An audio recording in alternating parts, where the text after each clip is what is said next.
What is introduced here is the corporate opposite of all non-biblical heathen sacrifices.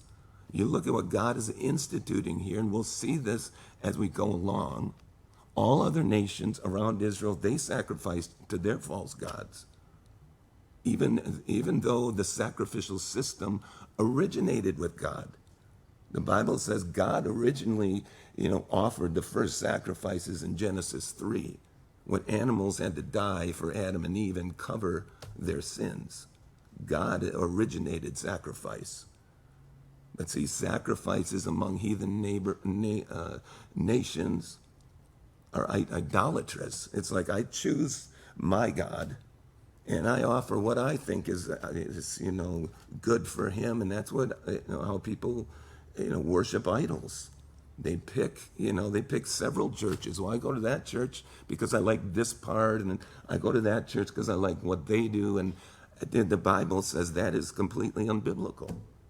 You're to submit to the authority in the church you go to. God established it, not me.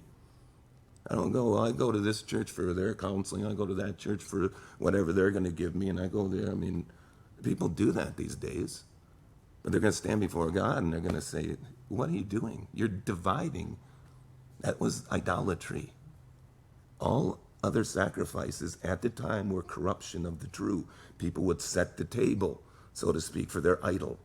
They'd invite their false god to join in, but when it came to God's law, David prayed Psalm 23, you, God, prepare a table for me in the presence of my enemies.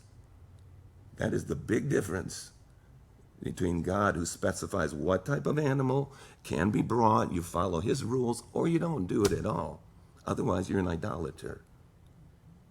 Which parts are for him, which parts are the offerer was to give to the priest, which part they, the offerer, could then partake of. God sets the table, so to speak, and invites people to feast with him under the Mosaic system.